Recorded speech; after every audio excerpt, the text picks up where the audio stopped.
ಬಾಂಗ್ಲಾದೇಶದ ಮೈಮೆನ್ಸಿಂಗ್ನಲ್ಲಿ ನಡೆದ ಹಿಂದೂ ಯುವಕ ದೀಪು ಚಂದ್ರದಾಸ್ ಅವರ ಕ್ರೂರ ಹತ್ಯೆ ಪ್ರಕರಣವು ಭಾರತ ಬಾಂಗ್ಲಾದೇಶ ಸಂಬಂಧದಲ್ಲಿ ತೀವ್ರ ಚರ್ಚೆಗೆ ಕಾರಣವಾಗಿದೆ. ಈ ಘಟನೆಗೆ ಸಂಬಂಧಿಸಿ ಭಾರತವು ಕಠಿಣವಾಗಿ ಪ್ರತಿಕ್ರಿಯಿಸಿದ್ದು ನ್ಯಾಯ ಒದಗಿಸಬೇಕು ಎಂದು ಸ್ಪಷ್ಟವಾಗಿ ಒತ್ತಾಯಿಸಿದೆ.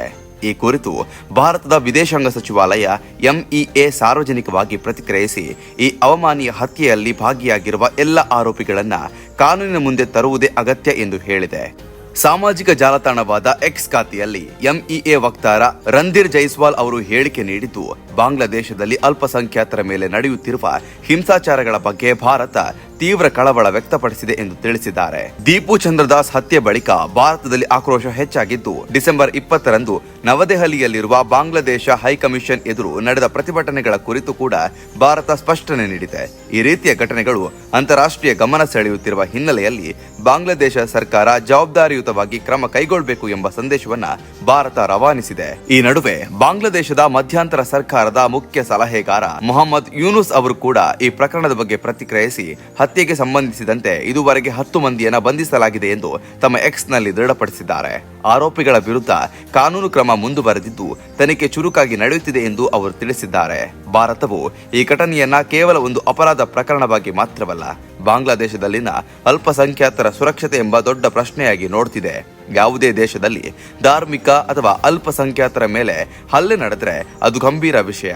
ಇಂತಹ ಕೃತ್ಯಗಳು ಸಹಿಸೋದಿಲ್ಲ ಎಂಬ ಸಂದೇಶವನ್ನ ಭಾರತ ಮತ್ತೊಮ್ಮೆ ತಿಳಿಸಿದೆ. ಒಟ್ನಲ್ಲಿ ದೀಪು ಚಂದ್ರದಾಸ್ ಹತ್ಯೆ ಪ್ರಕರಣವು ಬಾಂಗ್ಲಾದೇಶದ ಆಂತರಿಕ ಕಾನೂನು ವ್ಯವಸ್ಥೆಗೂ ಅಂತಾರಾಷ್ಟ್ರೀಯ ಮಟ್ಟದಲ್ಲಿ ಅದರ ಪ್ರತಿಷ್ಠೆಗೂ ಸವಾಲಾಗಿ ಪರಿಣಮಿಸಿದೆ. ಭಾರತದಿಂದ ಬಂದಿರುವ ಸ್ಪಷ್ಟ ಮತ್ತು ಕಠಿಣ ಪ್ರತಿಕ್ರಿಯೆ ಬಾಂಗ್ಲಾದೇಶದಲ್ಲಿ ಅಲ್ಪಸಂಖ್ಯಾತರ ರಕ್ಷಣೆಗೆ ತ್ವರಿತ ಹಾಗೂ ಪರಿಣಾಮಕಾರಿ ಕ್ರಮ ಅಗತ್ಯವೆನಿಸುವ ಸಂದೇಶವನ್ನ ಜಾಗತಿಕ ವೇದಿಕೆಗೆ ತಲುಪಿಸಿದೆ. ಸದ್ಯ ಬಾಂಗ್ಲಾದೇಶದ ಮೈಮೆನ್ಸಿಂಗ್ ಜಿಲ್ಲೆಯಲ್ಲಿ ನಡೆದ ಈ ಹತ್ಯೆ ಪ್ರಕರಣವನ್ನ ಸ್ಥಳೀಯ ಪೊಲೀಸರು ಸಾಮೂಹಿಕ ಹಿಂಸಾಚಾರ ಎಂದು ದಾಖಲಿಸಿಕೊಂಡಿದ್ದಾರೆ. ಪ್ರಕರಣದ ಹಿನ್ನೆಲೆ ಮತ್ತು ಪ್ರಚೋದನೆಯ ಬಗ್ಗೆ ತನಿಖೆ ಮುಂದುವರಿಯುತ್ತಿದೆ.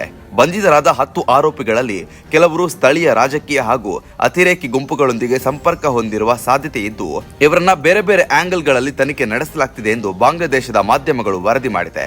ಬಾಂಗ್ಲಾದೇಶದ ಮಧ್ಯಂತರ ಸರ್ಕಾರದ ಮುಖ್ಯ ಸಲಹೆಗಾರ ಮೊಹಮ್ಮದ್ ಯೂನುಸ್ ಅವರು, ಇದು ಯಾವುದೇ ರೀತಿಯಲ್ಲಿ ಸಮರ್ಥಿಸಲಾಗದ ಅಪರಾಧ, ಧರ್ಮದ ಆಧಾರದಲ್ಲಿ ನಡೆದ ಹಿಂಸಾಚಾರವನ್ನ ಸರ್ಕಾರ ಸಹಿಸುವುದಿಲ್ಲ ಎಂದು ಹೇಳಿಕೆ ನೀಡಿದೆ. ಭಾರತ ಮಾತ್ರವಲ್ಲದೆ ಅಂತಾರಾಷ್ಟ್ರೀಯ ಮಾನವ ಹಕ್ಕು ಸಂಘಟನೆಗಳು ಕೂಡ ಈ ಘಟನೆ ಬಗ್ಗೆ ಕಳವಳ ವ್ಯಕ್ತಪಡಿಸಿದ್ದು, ಅಲ್ಪಸಂಖ್ಯಾತರ ಸುರಕ್ಷತೆ ಬಗ್ಗೆ ಬಾಂಗ್ಲಾದೇಶ ಸ್ಪಷ್ಟ ಕ್ರಮ ಕೈಗೊಳ್ಳಬೇಕು ಎಂದು ಒತ್ತಾಯಿಸಿದೆ. ಭಾರತದ ವಿದೇಶಾಂಗ ಸಚಿವಾಲಯವು ಬಾಂಗ್ಲಾದೇಶದ ರಾಜತಾಂತ್ರಿಕ ಮಾರ್ಗಗಳ ಮೂಲಕವೂ ವಿಷಯವನ್ನು ಪ್ರಸ್ತಾಪಿಸಿದ್ದು, ತನಿಖೆ ಪಾರದರ್ಶಕವಾಗಿ ಮತ್ತು ತಪ್ಪಿತಸ್ಥರಿಗೆ ಕಠಿಣ ಶಿಕ್ಷೆ ವಿಧಿಸಬೇಕು ಎಂದು ತಿಳಿಸಿದೆ. ಇತ್ತೀಚಿನ ತಿಂಗಳುಗಳಲ್ಲಿ ಬಾಂಗ್ಲಾದೇಶದಲ್ಲಿ ಅಲ್ಪಸಂಖ್ಯಾತರ ಮೇಲೆ ದಾಳಿ ಪ್ರಕರಣಗಳು ಹೆಚ್ಚಾಗ್ತಿರುವುದು ಭಾರತಕ್ಕೆ ಹೆಚ್ಚುವರಿ ಆತಂಕಕ್ಕೆ ಕಾರಣವಾಗಿದೆ. ಈ ಹಿನ್ನೆಲೆಯಲ್ಲಿ ಭಾರತ ಪರಿಸ್ಥಿತಿಯನ್ನ ನಿಕಟವಾಗಿ ಗಮನಿಸುತ್ತಿದೆ. ಒಟ್ನಲ್ಲಿ ಈ ಪ್ರಕರಣ ಈಗ ದ್ವಿಪಕ್ಷೀಯ ಸಂಬಂಧ, ಅಲ್ಪಸಂಖ್ಯಾತರ ಭದ್ರತೆ ಮತ್ತು ಮಾನವ ಹಕ್ಕುಗಳ ವಿಚಾರವಾಗಿ ಅಂತಾರಾಷ್ಟ್ರೀಯ ಗಮನವನ್ನ ಸೆಳೆಯುತ್ತಿದೆ.